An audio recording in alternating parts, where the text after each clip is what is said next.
Sampurasun, Rahayu, Sagung Dumadi. Salam sejahtera untuk kita semua. Kita jumpa lagi di sana.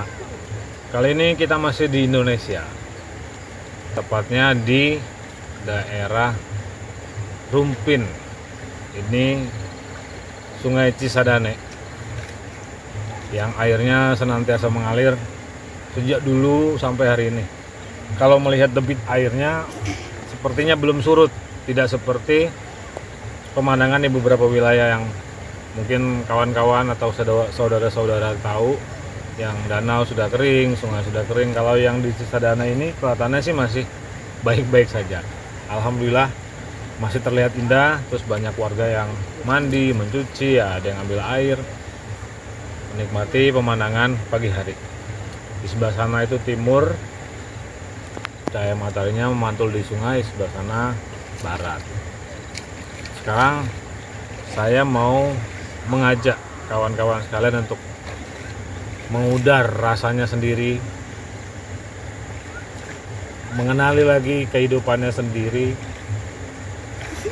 memahami lagi dirinya sendiri untuk yang kesekian kali. Karena memang begitulah seharusnya kita dalam menjalani laku lampa kehidupan hari demi hari hingga akhir hayat. Dari mana kita harus memulai? Saya akan mengajak saudara-saudara sekalian untuk masuk ke dalam diri lebih dalam dengan cara berusaha mengerti apa yang sedang kita jalani sejak bangun pagi, minum, ada yang mulai ke kamar mandi untuk buang air, ada yang mulai berwudu, sembahyang kalau yang Islam, sholat, maksudnya sholat subuh atau apapun itulah. Biasanya kadang-kadang nih sebagian besar kita gitu ya terjebak pada rutinitas harian yang kemudian berujung pada kebosanan, jemu, rungkat kalau kata orang zaman sekarang. Karena hidupnya begitu-begitu saja. Ada juga yang bilang hidupnya mengalir. Kalau saya tidak cenderung pada kata mengalir itu. Karena kalau kita anggap mengalir ya, ini mengalir nih kan air nih. Ini kan ujungnya ke laut. Kalau ujungnya ke laut berarti kan kita hanya tuh sampai ke samudra sana. Sudah di samudra kita bisa apa? Kalau memang bisa berenang. Kalau nggak bisa berenang, seandainya bisa berenang, berapa lama kuat berenang? Jadi kalau yang menurut yang saya pahami ya, harusnya kita bukan mengalir kalau di sungai. Justru kita harus bisa melawan arus, menyeberangi sungainya, menyelam ke dalam air, terus ya bermain-main air, sesekali menepi atau malah naik ke atas, atau malah mencari ikan. Nah, ilustrasi itu sama dengan ketika kita menjalani kehidupan. Banyak orang-orang yang lupa bahwa hari ke hari atau lebih kecilnya lagi ya, detik per detik kita itu istimewa. Tidak ada yang terbuang percuma dan sia-sia. Maka itulah, kalau ini saya teruskan, harusnya kita tidak boleh menyesali apapun kejadian yang terjadi, yang kita alami. Apapun itu, dikecewakan, dikhianati, disakiti, dilupakan, diacuhkan, dibohongi, apapun itu ya. Intinya semua itu adalah pelajaran yang sangat berguna untuk kita telaah. Untuk apa? Untuk membuat diri kita menjadi lebih matang, lebih dewasa, lebih tenang, lebih bijaksana. Kayak gimana caranya sih? Caranya sederhana saja, Bung. Misalnya begini, banyak orang yang beranggapan gitu ya, apa yang dia lakukan hari ini itu akan dia tuai suatu saat nanti. Oke, itu nggak masalah. Silakan saja beranggapan begitu. Tapi yang mau dituai itu apa? Kau menanam apa hari ini? Tahu nggak? Itu perlu diketahui dulu, perlu diperjelas. Yang kita tanam apa, maka apa yang akan kita tuai. Tapi betulkah begitu? Pada kenyataannya sebenarnya sih nggak gitu-gitu juga. Karena bisa jadi malah, karena kita juga nggak tahu kan rahasianya. Ketika kita menanam benih kebaikan hari ini, nanti panennya nanti 30 tahun yang akan datang, atau besok, atau lusa, atau malah sebelum kita benar-benar menuju kematian. Atau bisa jadi kita malah seperti melakukan kejahatan, tapi sebenarnya malah berbuat kebaikan yang tidak kita sadari. Itu pola-pola kayak gitu terjadi banyak di dalam kasus-kasus kehidupan manusia. Artinya tidak ada pakem yang paten yang bisa kita pegang atau kita yakini. Karena apa? Hidup ini ajaib. Hidup ini tidak bisa dimengerti hanya dengan A kuadrat tambah B kuadrat sama dengan C kuadrat, atau 1 tambah 1 sama dengan 2. Tidak sesederhana itu, tapi tidak juga sesulit yang kita bayangkan. Itu saja, itu patokannya tuh di situ.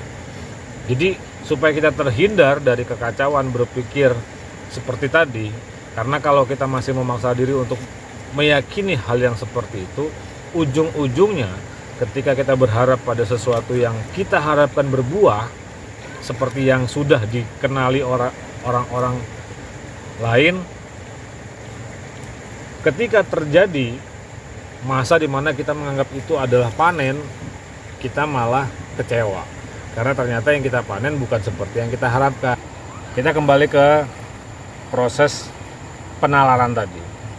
Yang luput dari amatan orang-orang kebanyakan adalah mereka lupa bahwa kita ini bisa menikmati saat demi saat atau waktu demi waktu tanpa harus menunggu besok, tanpa harus menunggu lusa, pekan yang akan datang, bulan depan, atau tahun kemudian, atau 10-20 tahun yang akan datang. Terlalu lama dan kejauhan. Kalau ada jatah umurnya, kalau nggak ada mau bilang apa. Jadi supaya kita nggak kecapean, kan berbeda lelah mental dengan lelah pikiran atau lelah fisik. Kalau lelah fisik kita bawa rehat atau tidur bareng 4-5 jam, kemungkinan besar kita sudah bugar kembali. Lelah jiwa ini beda perkaranya nih Bung, apalagi lelah pikiran. Nah, sebagian besar orang diserang oleh lelah pikiran dan lelah mental itu atau lelah jiwanya.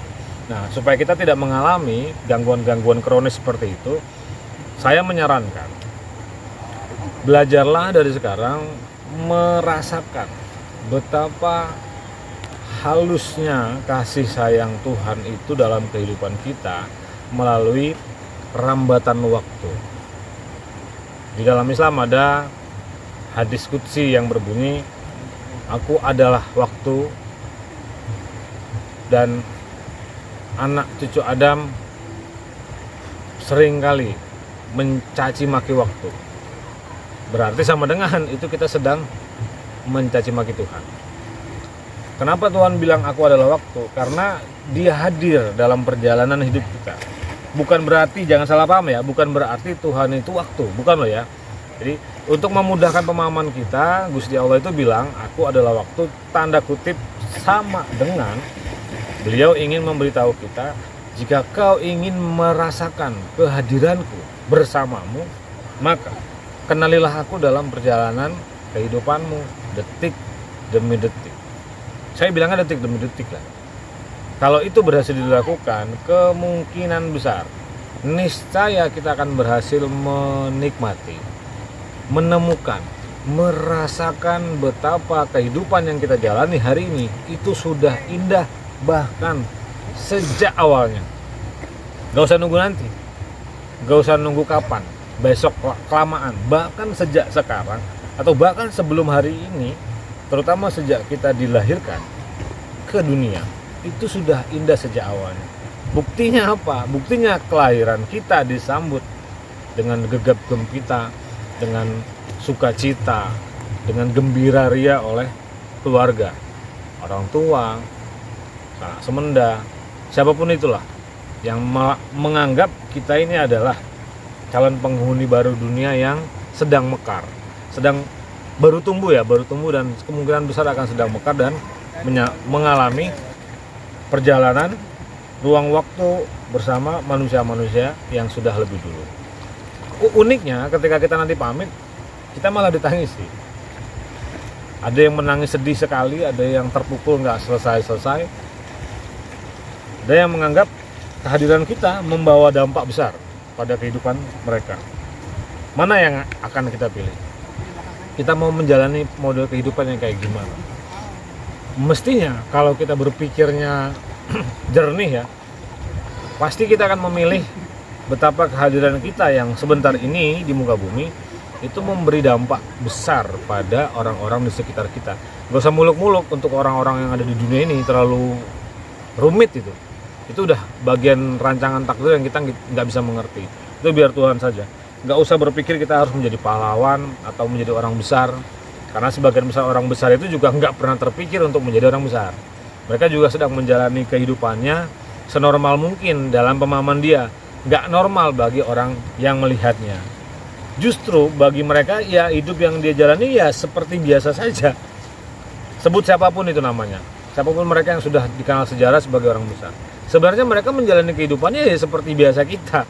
Cuma karena standar yang kita punya kalah tinggi, kalah berkualitas dengan cara mereka, sehingga akhirnya kita menganggap cara yang mereka lakukan di luar nurul, di luar batas pemahaman yang kita punya. Padahal hari ke hari, waktu ke waktu mereka terus mengalami pertumbuhan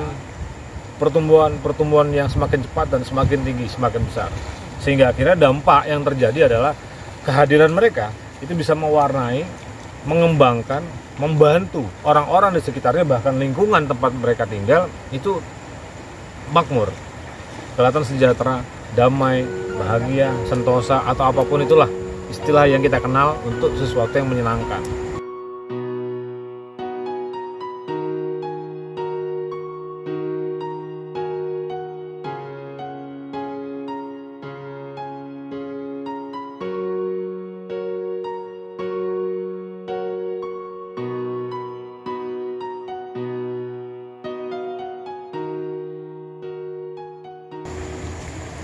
Lantas bagaimana cara paling mudah untuk kita bisa menjalani kehidupan ini secara menyenangkan? Untuk bahagia memang tidak perlu susah payah sebenarnya sih. Kalau patokannya adalah uang atau benda-benda material atau harta gitu ya, sebagian besar orang-orang yang dikaruniai harta yang melimpah itu juga pusing mengurusi hartanya, berbagi harta warisan lah, macam-macam. Ada juga orang-orang yang secara material ya pas-pasan, bahkan kurang, itu pun juga susah payah mengaturnya. Artinya ini nggak bisa dijadikan tolak ukur kan.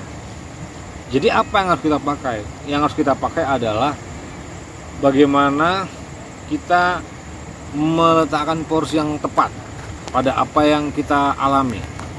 Contohnya, ada orang yang jika ia sedang mengalami masalah yang sangat berat gitu, berharap, berdoa, meminta kepada Tuhan yang Maha Kuasa untuk segera bisa selesai dari apa yang sedang dia alami. Karena dia anggap itu menyiksa. Dia menunggu masa-masa di mana siksaan itu selesai. Tapi ternyata ketika selesai peristiwa itu, yang terjadi adalah peristiwa berikutnya. Kan begitu ya? Yang bisa jadi malah bukan jawaban dari apa yang dia minta. Karena peristiwa demi peristiwa itu kadang-kadang saling tidak berkaitan, tindih menindih, iris beriris. Jadi tidak ada cara lain kecuali jika kita mengalami hal yang tidak mengenakan. Oke, kita bilang nggak enak, tapi pernah nggak kita mau menikmatinya? Seperti ketika kita harus makan, garamnya kurang, atau ketika kita makan lupa beli kerupuk. Karena warung jauh, uangnya juga pas-pasan, ya udah yang ada kita makan. Mau makan cuma pakai sambal terasi kek, pakai telur doang kek, itu kan terpaksa kita makan dengan kesadaran bahwa ya memang adanya itu. Nah, maksud saya, pun dia kecewa, pun dia sakit, pun terluka, dia nanti apapun itu, oke, boleh ditolak untuk sementara, tapi jangan lama-lama. Segeralah berdamai dengan semua itu, bukan berdamai terus kemudian kita merasa bahagia seolah-olah kita sedang bahagia, bukan. Itu namanya merasa rasa bahagia. Yang saya maksud, nikmati aja itu sakitnya, nikmati sedihnya, selami apa sesungguhnya rasa di balik kesedihan, di balik rasa kecewa, di balik rasa pengkhianatan itu. Nanti ketika dia sudah ketemu, kita bisa menyulamnya tuh. Satu demi satu menjadi rangkaian mutiara mutu manikam yang kemudian akan kita sebut sebagai kenangan indah kehidupan. Karena biasanya orang-orang yang sudah sampai di usia tertentu, terutama di angka 50, 60, 70 biasanya gitu ya, sama sekali tidak punya soal apapun pada kehidupan yang dia jalani. Ada makan ya syukur, nggak ada makan ya syukur. Anak-anak sudah jauh, ya nggak apa-apa. Istri sudah meninggal, ya nggak apa-apa. Suami sudah meninggal, ya nggak apa-apa. Itu karena apa? Karena mereka sudah menemukan apa yang tadi saya sampaikan itu. Nah, untuk bisa sampai kayak gitu kan nggak perlu usia tua, Bung. Kalau kita mau mencobanya dari hari ini, saya kira siapapun orang, karena kita semua sama. Saya punya sakit, Anda punya sakit, saya punya senang, Anda punya senang. Artinya kita sama-sama manusia. Berarti potensi kita sama.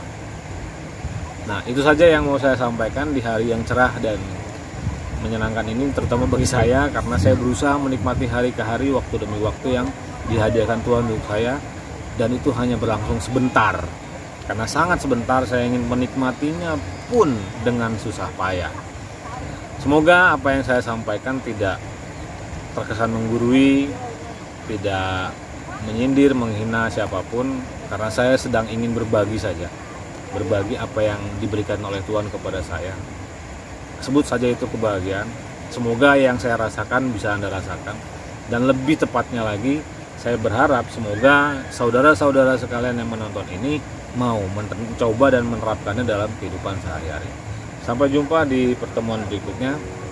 Jangan lupa tersenyum dan jangan lupa bahagia. Terima kasih. Rahayu. Sagung Jumat.